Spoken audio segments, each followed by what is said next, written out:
The grave bazaar drifted at the edge of the Orphean system like the skeleton of some enormous metal creature, its broken docking arms reaching into the darkness while dead advertisements flickered across cracked holographic screens.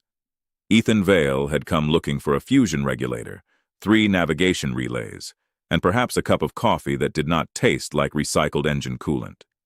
So far, he had found none of those things.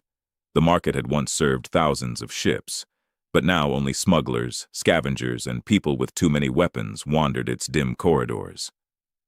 Ethan moved past stalls filled with illegal memory crystals, mechanical pets with suspiciously sharp teeth, and jars containing organisms that stared back at him. "Fresh lunar eels!" a merchant shouted. One of the eels pressed its face against the glass and looked deeply offended. Ethan raised a hand. "I already have enough things trying to kill me." At the end of the auction hall, a crowd had gathered around a circular platform. Ethan would have walked past if he had not heard the auctioneer laughing. Inside a transparent energy cage stood a woman.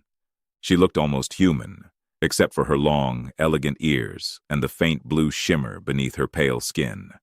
Her golden hair fell over the shoulders of a worn silver cloak, and although exhaustion shadowed her face, she stood with a dignity that made the surrounding criminals appear smaller. A metal band around her wrist pulsed red, suppressing whatever biological abilities her species possessed. "Last chance," the auctioneer announced. "Educated, healthy, mostly cooperative, and possibly cursed. Starting price, 10 credits. No one answered. A 3-eyed trader spat into a drain. "Her empire is gone." "Then 5 credits," the auctioneer said. Silence. "2?" A smuggler laughed. "I would pay 2 credits for the cage." The woman did not lower her eyes. That more than anything caught Ethan's attention. She watched the crowd as though memorizing every face for a future trial. The auctioneer sighed dramatically. "1 Earth dollar. Surely someone here owns 1 useless piece of human currency." Ethan checked his coat. In an inner pocket, beneath a damaged circuit key and an old military identification card, he found a wrinkled dollar bill he had carried for years out of habit. He held it up. "Sold," the auctioneer said immediately. Ethan blinked. That was suspiciously fast. "No refunds. I was not asking for one." The cage deactivated with a sharp hiss. The woman stepped down slowly, rubbing the red mark around her wrist. Up close, Ethan noticed that her cloak had once been expensive. Fine golden symbols had been cut away from the fabric, as if someone had tried to erase her identity. The auctioneer snatched the dollar and examined it against the light. "Is this real?" "Probably," Ethan said. "Earth has been printing confusing paper for centuries." The woman looked at him with calm, unreadable eyes. "Why did you purchase me?" "I did not purchase you." Ethan glanced at the auctioneer. "I purchased the legal argument required to open the cage. That is not how ownership works here. Then this market needs better lawyers." For the first time, a faint smile touched her lips. It vanished quickly, but Ethan saw it. Around them, the crowd began to lose interest. To everyone else, the spectacle had ended. Ethan knew better. 2 figures near the rear exit wore dark armor without insignia, and neither had laughed during the auction. One raised a wrist scanner and quietly aimed it toward the woman. Ethan's old instincts stirred. He had spent 12 years repairing military ships, and 3 years learning that people who pretended not to watch you were usually the ones carrying the largest guns. "Can you walk?" he asked. "Yes." "Can you run?" "If necessary." "Good, because the men behind us have just discovered a professional interest in your existence." The woman did not turn. "They are not men." Ethan glanced at the armored figures. "That does not improve the situation." An alarm suddenly howled through the hall. Ethan had triggered it from the control panel beside the cage, sending a false warning about a reactor leak. Red lights flashed. Merchants shouted. Customers ran, and someone tried to steal the lunar eels. The eels objected violently. Ethan grabbed the woman's hand and pulled her into the confusion. They raced through a service corridor while security drones descended from the ceiling, demanding everyone remain calm in voices that caused immediate panic. Behind them, plasma fire struck the wall. "You attract interesting friends," Ethan said. "They are not my friends." "Excellent. I would hate to meet your relatives." They reached his small cargo ship just as the first armored pursuer entered the docking bay. Ethan slammed his palm against the hatch control, dragged the woman inside, and launched before the docking clamps had fully released. The ship shuddered so violently that a toolbox flew across the cabin and burst open. "That sound is normal," Ethan said. "You are lying." "That is also normal." The grave bazaar shrank behind them as the ship entered the starless void. Only then did Ethan release her hand. "I am Ethan." She studied him for a long moment, as if deciding how much truth he deserved. "Lyra." Far behind them, hidden among the market's dead satellites, 3 black warships awakened. Their ancient sensors locked onto Ethan's vessel, and a message passed silently between them. The Queen had been found. Ethan's repair station occupied the dark side of a frontier moon called Bellatrix Minor, a place so unimportant that most navigation maps displayed it only after being threatened with advanced settings. The station had once serviced military carriers, but now its docking platforms leaned at suspicious angles, its gravity generators coughed every few hours, and the main entrance opened only when kicked near the lower hinge.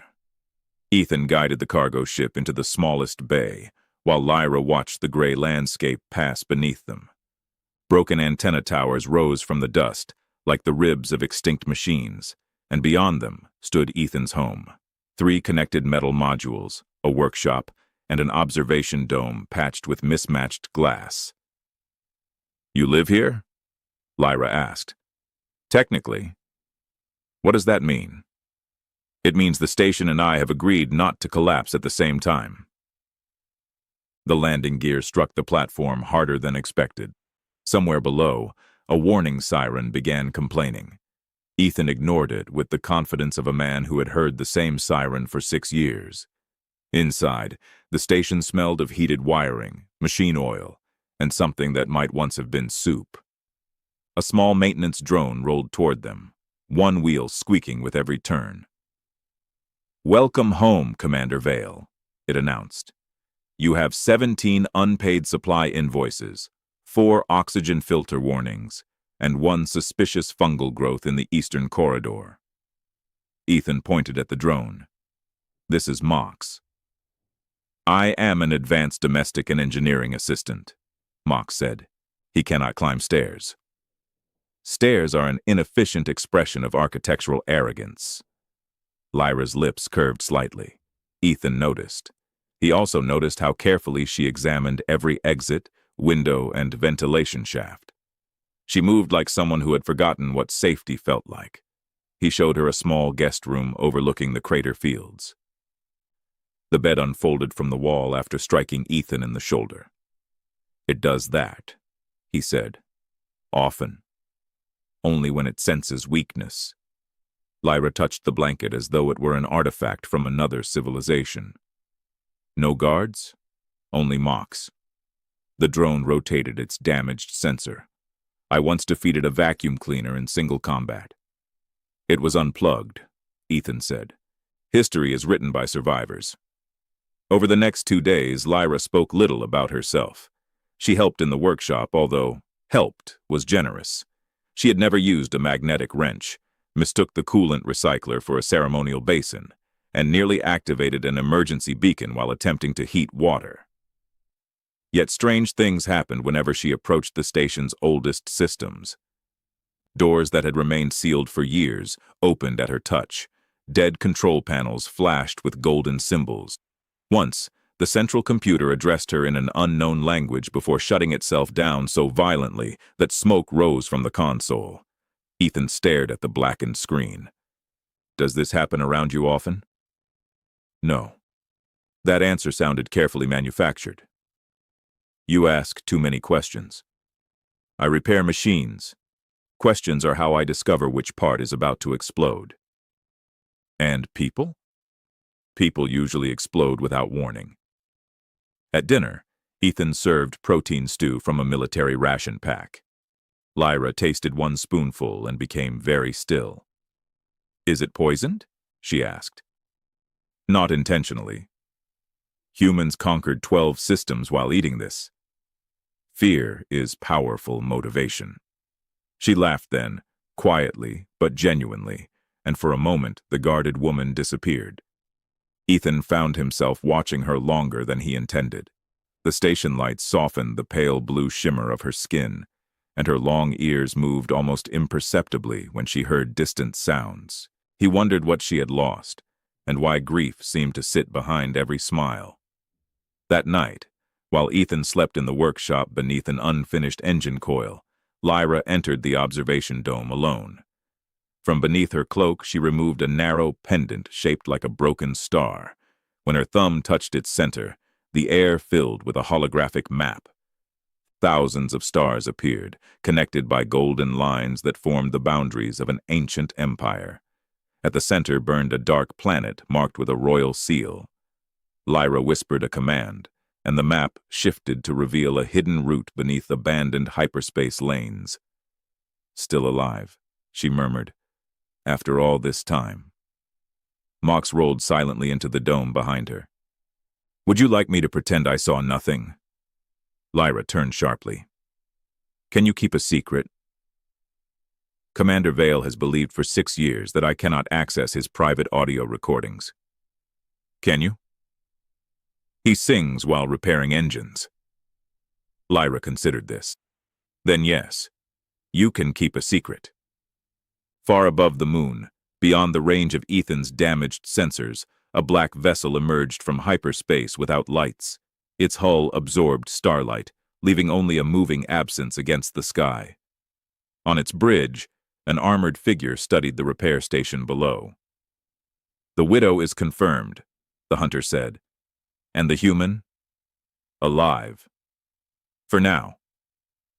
A targeting grid settled over Ethan's home, while, inside the station, Ethan woke to the sound of an old proximity alarm he had disconnected 3 years earlier. The display showed no ship, no heat signature, and no movement, only a single line of golden text written in the same language that had appeared when Lyra touched the console. Ethan did not understand the words, but the station translated them a second later. "Royal blood detected. Enemies approaching." Ethan read the warning twice, hoping the station might become embarrassed and replace it with something less dramatic, such as low battery or please clean filter. It did not. The golden letters remained across the console while the proximity alarm pulsed like a mechanical heartbeat. Behind him, Lyra stood at the entrance to the workshop, still holding the broken star pendant. For several seconds, neither spoke. Then Ethan pointed at the screen. "Would you like to explain why my station thinks you are royalty?" Lyra looked at the warning, then at him. "Your station is old." "So am I before breakfast. That does not make me hallucinate queens." Mox rolled between them and raised one small manipulator arm. "For the record, Commander Vale once argued with a coat rack for 11 minutes. It was dark. The coat rack won." A tremor moved through the floor. Dust fell from the ceiling, followed by a sharper impact that made every tool in the workshop jump. The hidden ship above the moon had opened fire. Ethan killed the lights and pulled Lyra behind a reinforced engine cradle as a beam of violet energy cut across the outer docking platform. Metal screamed somewhere beyond the wall. "Conversation postponed," he said. "Indefinitely?" "Until after we survive. Then I intend to become extremely annoying." "More than usual?" "I respect your optimism." Ethan crawled toward the defense console and activated the station's external sensors. The screen showed only static. Whatever vessel hovered overhead was wrapped in a cloaking field advanced enough to fool Bellatrix Minor's civilian systems. Unfortunately for the attackers, Ethan had never trusted civilian systems. He opened a hidden panel beneath the console and connected an old military reconnaissance corps he had kept illegally, sentimentally, and mostly because no inspector had ever visited the moon. The core hummed awake and projected a skeletal image of the invisible ship. "There you are," he whispered. The vessel was larger than expected, shaped like a black spear and carrying weapon signatures from an extinct empire. Lyra's expression changed when she saw it. Grief vanished beneath something colder. "That is an Asterian shadow frigate. I assume it is not delivering flowers." "It belonged to my royal guard." Ethan turned slowly. "Belonged?" Another blast struck the station. A section of the observation dome shattered, but emergency fields sealed the breach before the atmosphere could escape. Mock spun in a circle. "Good news. We are not losing oxygen." "And the bad news?" Ethan asked. "We are losing building." Lyra moved to the console and placed her palm against the glowing surface. Golden symbols spread beneath her fingers. The station shuddered as sealed systems deep below the moon responded. Ancient power conduits awakened one after another, carrying light through tunnels that had remained dark for decades. Ethan watched in disbelief as a forgotten schematic appeared across the screen, revealing chambers beneath his repair station, hangars, archives, weapons vaults, and a buried command center extending nearly a kilometer into the crust. "I bought this place from a mining company," he said. "They may have omitted details. They said it had plumbing problems." "It has plumbing problems and a secret fortress." Real estate descriptions are rarely complete. Lyra entered a command in the royal language, but the system demanded genetic confirmation. A thin needle emerged from the console and took a drop of her blood. The entire station answered with a deep metallic tone. Holograms formed around them, kneeling soldiers, orbiting fleets, and a woman wearing a silver crown. Her face was unmistakably Lyra's. "Ethereal sovereign identified," the computer announced. "Queen Lyra Velis, last crown of Asterion." Ethan stared at the image, then at the quiet widow he had rescued from a $1 auction. "You left out a few details." "I was going to tell you. Before or after your former warship vaporized my kitchen. Your kitchen was already a threat to life." He almost laughed, but another impact swallowed the sound. The shadow frigate descended, preparing a final strike. Lyra lifted her chin and issued a command. Deep below them, machinery thundered awake. The moon's surface split along ancient seams, exposing a massive defense array buried beneath centuries of dust. 6 orbital cannons rose from the crater floor and locked onto the cloaked ship. Ethan's console flashed a warning that the weapons had not been tested in 83 years. "That seems unsafe," he said. "Do you have another plan?" Lyra asked. "Several. They are all worse." She fired. White energy tore through the sky, revealing the frigate in a halo of burning plasma. Its shields collapsed, and the vessel spun away from the moon, vanishing into hyperspace before the cannons could strike again. Silence returned slowly. Emergency lights flickered over the ruined workshop. Ethan looked at Lyra, at the royal hologram, and finally at the underground fortress now displayed beneath his home. "So," he said, "I rescued an exiled queen, bought a military base by accident, and started a war before breakfast." Lyra's long ears tilted slightly as she met his gaze. "It is still early." The buried command center opened below them, and from its darkness came the awakening voices of machines that had been waiting decades for their queen to return. The buried command center opened beneath Ethan's workshop, with the reluctance of a tomb disturbed after a century of silence. A circular platform carried Ethan, Lyra, and Mox downward through layers of black stone, while ancient lights awakened in sequence along the shaft. Each one burned gold for a moment, then settled into a cold white glow. Far below, machinery rolled and clicked like some immense creature remembering how to breathe. "How deep does this go?" Ethan asked. "The fortress was designed to survive orbital bombardment," Lyra said. "That is not a measurement." "Very deep." "Excellent. Precise royal engineering terminology." Mox rotated his sensor toward the shaft wall. "I estimate we are descending at 12 meters per second." Ethan looked at him. You knew how to measure this? You never asked. I asked you to calculate fuel consumption last month. That was emotionally complicated. The platform reached a chamber wide enough to contain a cruiser. Rows of silent consoles curved around a central holographic table, and armored statues stood between sealed doors marked with the crest of Asterion. Dust lay untouched across the floor, except for a single path of footprints leading from the lift toward the command dais. Ethan crouched beside them. They were fresh. Lyra saw them too. Her hand moved beneath her cloak toward the compact plasma pistol Ethan had given her. Someone came before us. Or something, Ethan said. You always make situations more comforting. It is a gift. A metallic sound came from the darkness beyond the dais. Ethan raised his weapon. Lyra spoke a command in the royal language, and the chamber lights flared to full power. Dozens of figures stood motionless around them. Their bodies were made of dark alloy, their faces smooth and expressionless, their armor etched with faded golden lines, ancient combat machines. Every one of them turned toward Lyra at the same time. Mox backed into Ethan's leg. I would like to amend my earlier confidence. The largest machine stepped forward. Its voice emerged as a deep vibration through the floor. Sovereign identity confirmed. Defensive Legion awaiting orders. Lyra lowered her weapon slowly. How many units remain functional? 43. Ethan glanced across the chamber. There are at least 200 here. 43 are functional, the machine repeated. A smaller unit behind it sparked and collapsed, face first. 42, Mox corrected. The machine paused. 42. Ethan spent the next several hours inspecting the fortress, while Lyra accessed the royal archives.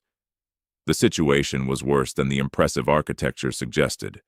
The orbital cannons had enough power for only 6 more shots. Most defense drones had corroded flight systems. The reactor operated at 17% capacity and produced a noise Ethan described as financially terrifying. Yet beneath the damage, the fortress still possessed advanced fabricators, encrypted star maps, and a communication array capable of reaching every former Asterion world. We can rebuild this, Ethan said, examining the reactor schematic. Lyra looked at the broken systems surrounding them. With 42 unstable machines and a repair station that attacks its owner. Mox has improved. I have stopped attacking him deliberately, Mox said. Ethan opened a channel to every independent engineer, smuggler, mechanic, and former soldier who still owed him a favor. The message was simple: paid repair work, free lodging, possible danger, and no guarantee that the station would remain attached to the moon. By the end of the day, 7 ships had answered. By the end of the week, 30 had arrived. Some came for money, others from curiosity, and several because Lyra's name still carried weight across worlds that had never accepted the Empire's fall. Former Asterion officers knelt when they saw her. Miners brought reactor fuel. Scientists arrived carrying forbidden data cores. Even a notorious smuggler named Vero offered 3 cargo vessels and demanded only that nobody ask where he had acquired them. Where did you acquire them? Ethan asked. You were specifically told not to ask. I have authority problems. The fortress became alive with sound. Welding arcs flashed through the hangars. Repair drones moved along the walls. Old ships emerged from underground bays, their hulls incomplete, but their engines still powerful. Lyra walked among the workers without a crown, listening to complaints, settling disputes, and helping carry equipment when no one expected her to. Ethan watched people change around her. They arrived weary and suspicious. They left conversations with straighter backs. She did not command loyalty through fear. She reminded them that they had once belonged to something worth saving. One evening, after the workers had gathered for a meal prepared by 3 alien cooks and 1 robot who insisted salt was a political concept, Lyra joined Ethan on the observation platform above the main hangar.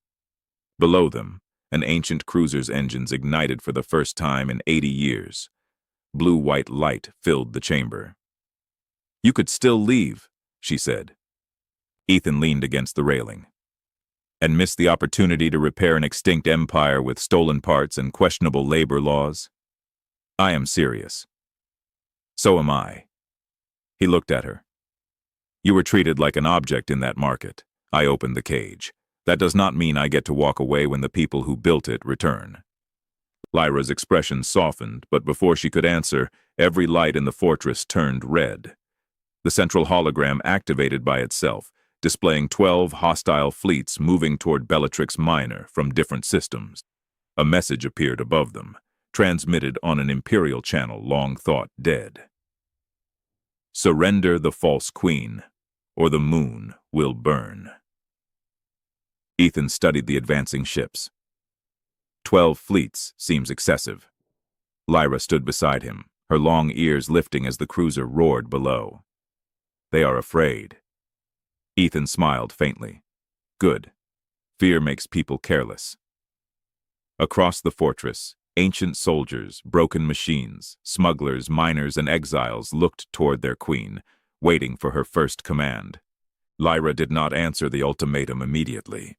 She stood before the holographic table while 12 red formations moved across the projected stars, each fleet approaching from a different vector. The commanders gathered around her spoke in low, urgent voices. Some demanded retreat. Others wanted to fire the remaining orbital cannons before the enemy entered range. Varro suggested selling the moon to the attackers and escaping while they argued over the paperwork. "It is a traditional smuggler strategy," he explained. "Has it ever worked?" Ethan asked. "Not legally." Lyra lifted one hand, and the room fell silent. "We will not surrender," she said. Her voice was calm, but it carried through the chamber like a blade drawn slowly from its sheath. "And we will not waste our strength fighting the way they expect." Every face turned toward Ethan. He frowned. "Why is everyone looking at me?" Mox rolled beside him. "Because your plans frequently appear irresponsible until shortly before they succeed." "That is the nicest insult you have ever given me." The enemy fleets expected battleships, defensive walls, and heroic charges. Ethan gave them mining equipment. Hundreds of abandoned extraction drones still rested beneath Bellatrix Minor's surface, machines designed to fracture asteroids using gravitational pulses. With help from the engineers, he rewired their guidance systems and loaded them into hidden launch tubes. Meanwhile, Lyra ordered the ancient cruiser and every repaired vessel to remain dark in the underground hangars. The moon appeared almost defenseless. When the first hostile fleet emerged from hyperspace, its commander transmitted a final warning. "Deliver Lyra Velis, and the human settlement will be spared." Ethan opened the channel. "Which human settlement?" "The one beneath us." "That is mostly a workshop." "Then your workshop will be spared." Ethan considered the offer. "Tempting. The roof leaks." Lyra reached over and closed the channel before he could negotiate repairs. The enemy ships advanced. Their shields formed overlapping layers of violet light, and their cannons began charging with enough energy to split the moon's crust. Ethan waited until the fleet crossed the invisible line marked on his tactical display. Then he gave the signal. Mining drones erupted from the crater fields, not toward the ships, but toward the space around them. Their gravitational charges detonated in sequence, bending local space into unstable folds. The hostile formation twisted apart. Cruisers were dragged sideways. Fighters collided with their own support vessels. One destroyer spun so rapidly that its commander broadcast several words the translator refused to repeat. "The translator says the language is culturally sensitive," Mox reported. "It sounded rude," Ethan said. "It was extremely creative." The underground hangars opened. Lyra's ships rose through clouds of dust, their engines burning blue against the black sky. The ancient cruiser led them, scarred and incomplete, but carrying the royal crest across its hull. Lyra stood on the bridge beside Ethan as former soldiers, smugglers, miners, and patched combat machines took their stations. All vessels, she said, disable their engines. Spare escape craft. We are not here to become what destroyed us. The battle spread across orbit. Ethan's drone struck shield generators while Lyra directed the fleet with a precision that silenced even the most skeptical commanders. She seemed to sense enemy movements before they appeared on the scanners, adjusting formations seconds before plasma fire crossed the void. Ethan watched her transform. The quiet widow from the cage was gone. In her place stood a queen who carried grief without allowing it to command her. 3 enemy fleets broke formation and fled. 2 surrendered. The rest tried to regroup near the moon's outer ring, where Varro's cargo ships released thousands of reflective metal sheets into space, enemy targeting systems filled with false signatures. "You brought garbage into battle," Ethan said. Varro looked offended. "Premium garbage." By the 6th hour, the attackers were retreating. The fortress erupted in exhausted cheers, but victory brought no peace. Among the captured vessels, Lyra's officers discovered encrypted orders bearing the seal of Lord Kalen Mar, the former imperial regent who had ruled during the final days of the Asterian Empire. Lyra read the message alone at first. Ethan found her later in the observation chamber, staring at a frozen image of Kalen's face. "You know him," he said. "He stood beside my husband during the coup." Her voice tightened. "He told me the Emperor died defending the palace. And now?" Lyra expanded the encrypted report. It contained the Emperor's final transmission, hidden for years. He had not died in battle. He had been betrayed, disarmed, and executed under Kalen's orders. For a long moment, Lyra said nothing. Outside the glass, damaged ships drifted toward repair docks like wounded animals. Ethan stood beside her without touching her. "I spent years imagining his last moments," she whispered.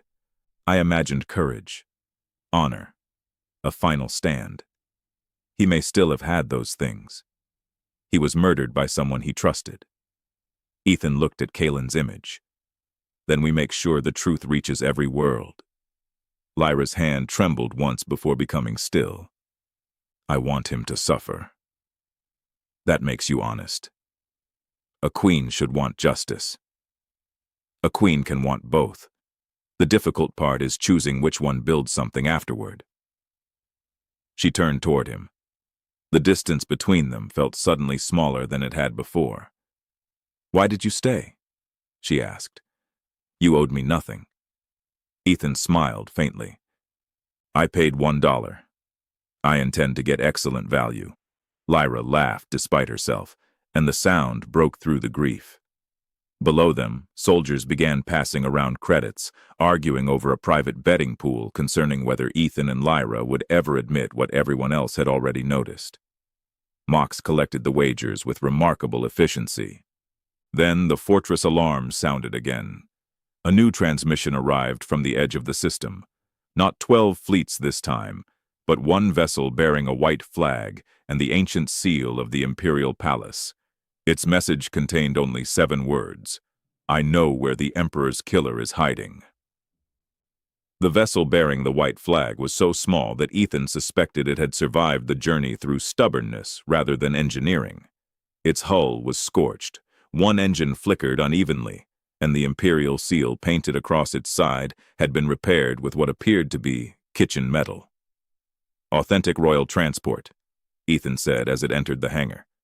"Very ceremonial." Mox scanned the ship. "Its reactor has a 92% probability of failure. Still more reliable than our coffee machine." The hatch opened and an elderly alien stepped onto the platform wearing the remains of an officer's uniform. His skin had faded to silver gray, his long ears were scarred, and a mechanical brace supported one leg. He knelt before Lyra without hesitation. "My queen, I am General Serath. I served your husband until the night he died."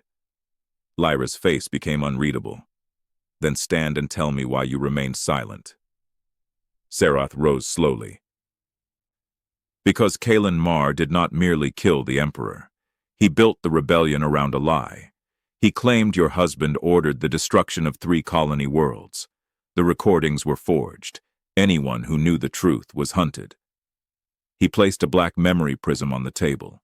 Inside it waited fragments of the past, secret orders, altered battle reports, and a final message recorded by Emperor Valus moments before his execution. Lyra watched the image of her husband appear above the prism. He looked tired but unafraid. "Do not rebuild the empire for my sake," the recording said. "Build something kinder than what we inherited." The message ended. Silence filled the chamber. Ethan did not speak. Neither did the officers. Even Mox dimmed his sensor. Lyra stood motionless, one hand resting against the table. Grief crossed her face not as weakness, but as an old wound opened carefully. "Where is Kalen?" she asked. Sarath projected a star map. A dead artificial planet appeared beyond the Helix Rift, hidden inside a field of shattered moons. "The Crown Foundry.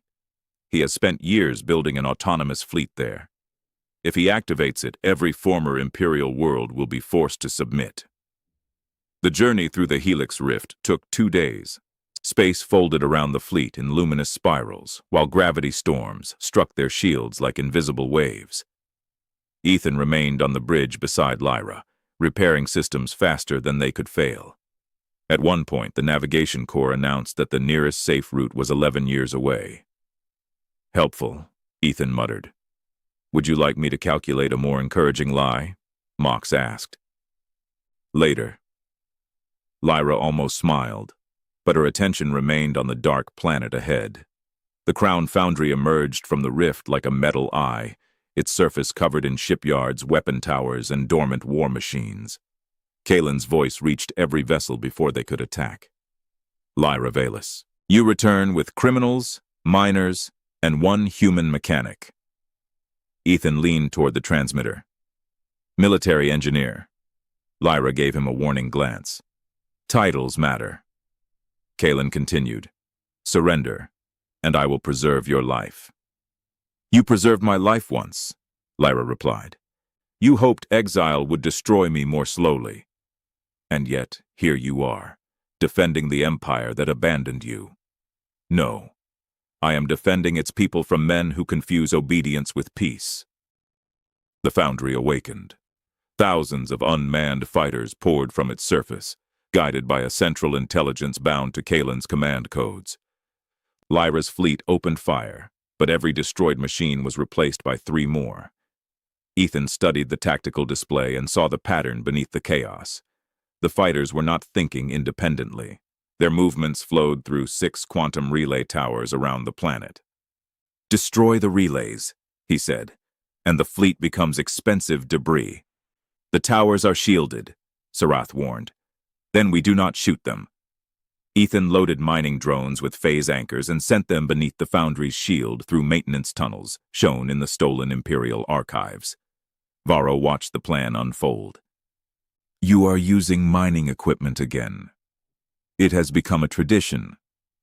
I am beginning to respect traditions."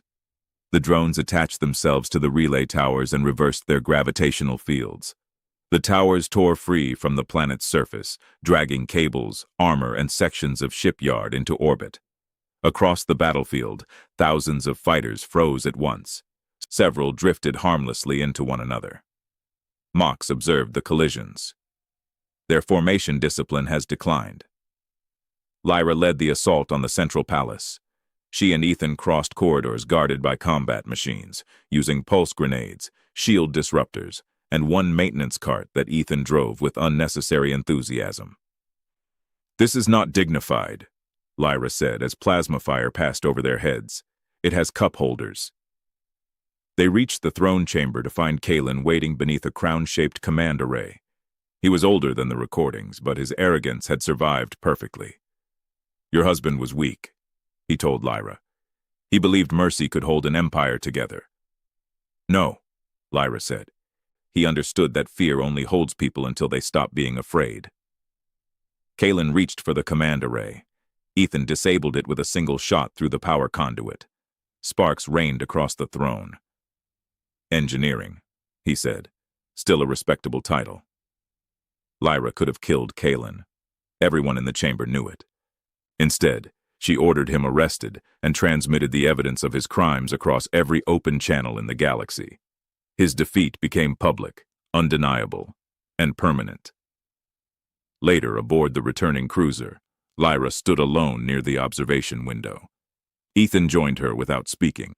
After a long silence, she rested her hand over his. "I chose justice," she said. "You did." It did not make the anger disappear. It was never going to. She looked at him then, close enough that neither could pretend the moment meant nothing. "But you stayed. I seem to have developed poor judgment." Terrible judgment. Her forehead touched his gently. Outside, the restored fleet turned toward home, carrying not the promise of revenge, but the beginning of a new kingdom. The restored fleet returned to Bellatrix Minor beneath a sky crowded with ships from worlds that had once hidden from the Asterian name. Miners arrived beside diplomats, smugglers beside former admirals, and refugee vessels beside polished cruisers carrying banners that had not flown in decades. The buried fortress could not hold them all, so temporary habitats unfolded across the crater fields like silver flowers, filling the dead moon with light, music, and arguments over docking permits. Ethan watched from the observation platform while engineers repaired the last damaged cruiser below. Months earlier, he had lived alone in a station that barely tolerated him. Now, thousands of people moved through its halls, and 3 separate committees required his signature before anyone was allowed to kick the main entrance open. "Civilization has gone too far," he said. Mox rolled beside him wearing a newly polished royal crest. "You complained when nobody respected the door. I wanted respect, not paperwork." History records this as personal growth. Lyra's coronation was held inside the command chamber, where the ancient machines had first recognized her blood. She refused the heavy jeweled crown recovered from the palace vaults, and chose instead a simple silver circlet made from metal taken from the cage at the Grave Bazaar. When she entered, every voice fell silent. Her pale blue skin caught the golden light, her long ears rising through her flowing hair, and the worn widow's cloak had been transformed into a royal mantle without erasing its scars. General Sarath stood at her right side.